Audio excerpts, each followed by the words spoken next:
La gloire n'est pas liée à un certain lieu où nous pourrons aller, bien que la gloire puisse être dans une sphère dans laquelle tout est glorieux. La gloire est aussi pour nous maintenant. C'est une partie de la vie, même que nous avons maintenant reçue. C'est l'essence de Christ comme étant en nous l'espérance de la gloire. C'est la nature même de ce que nous avons reçu par la foi en Jésus-Christ. Je dis encore que la chrétienté, c'est un système de gloire. Et le Seigneur veut que nous ayons cette vie pour vivre selon cette vie qui produira de plus en plus de gloire en nous. C'est seulement si nous vivons selon cette vie incorruptible que la gloire sera manifestée. Ainsi, nous devons regarder encore à celui qui a manifesté pour nous le modèle, montré la voie, indiqué les principes de l'incorruptibilité aboutissant à la gloire, à regarder ce qui était vrai de lui. L'incorruptible qui procédait de Dieu et qui lui donnait la gloire. C'était sa séparation intérieure d'avec le péché. Il y avait un abîme entre lui et le péché. Il est dit de lui qu'il n'a pas connu le péché, 2 Corinthiens 5, 21, qu'il était séparé des pécheurs, Hébreux 7, 26. Cela signifie que dans sa nature, il était séparé du reste des autres hommes. Il y avait une séparation intérieure. Maintenant, nous ne sommes pas constitués comme il était, comme étant sans péché. Mais il nous est dit et fait comprendre dans le Nouveau Testament que cette séparation intérieure qui était si vraie de lui, qui était si réelle dans son cas, peut être aussi vraie en nous. Paul a une façon de le dire. Il l'appelle la circoncision de Christ. Colossiens 2:11. Et il dit que c'est une chose qui est dans le cœur, une séparation intérieure entre ce que nous sommes en nous-mêmes et ce que nous sommes en Christ. Ce qui produit une séparation entre les deux. C'est alors que le Nouveau Testament dit que par la capacité du Saint-Esprit, par le pouvoir du Saint-Esprit, vous n'avez plus besoin de vivre sur le terrain de ce que vous êtes en vous-même. Vous pouvez vivre sur le terrain de Christ. Et vivant sur le terrain de Christ, vous ne devez pas être esclave de vous-même et de votre nature pécheresse.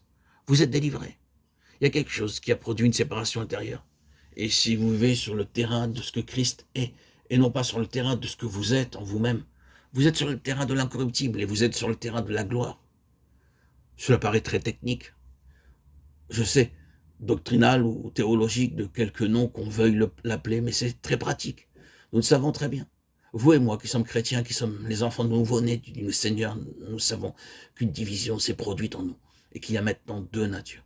Il y a d'un côté ce qui est notre nouvelle vie, notre nouvelle relation, ce qui est notre relation à Christ, et il y a d'un autre côté ce qui est encore notre vieille relation avec le vieil Adam. Il est là. Ce n'est pas cautérisé, ce n'est pas annihilé, c'est bien là. Nous savons maintenant que nous devons saisir continuellement le pouvoir qui est dans le Saint-Esprit, en vertu de cette croix qui sépare, pour se maintenir sur le côté de Christ, sur le nouveau côté.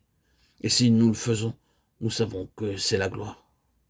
Ah, très souvent, nous saisissons ce que signifie la gloire par le moyen des autres. Si nous allons sur l'autre rive et donnons accès au vieil Adam, nous savons bien qu'il n'y a là aucune gloire. Tout cela existait parfaitement et pleinement dans le cas du Seigneur Jésus. Et le Saint-Esprit, l'Esprit de gloire est entré en nous pour nous le faire partager. Et le chrétien qui a le plus de gloire, c'est le chrétien qui marche le plus sur le côté de la ligne de Christ. Il y avait le divin en lui. Bien sûr, il n'y avait pas de nature. Il n'y avait aucun besoin de partager entre une nature pécheresse et une nature divine en lui. Mais il y avait un fossé constant entre lui et l'homme pécheur. L'ennemi, le grand ennemi de la gloire, cherchait toujours à le contaminer, à l'entraîner, à le polluer, à le corrompre. Nous ne pensons pas qu'il ne devait jamais résister, qu'il ne devait jamais dire non à ceci ou à cela. Comment un homme sans péché pouvait-il être tenté? Cette question est bien sûr un vieux problème théologique. Mais il n'y a aucun doute à ce sujet. Il combattait notre combat dans toute sa réalité. Ainsi donc, la première chose, c'est une séparation intérieure, une division, le côté d'une nouvelle vie, le terrain de l'incorruptible, qui est le terrain de la gloire.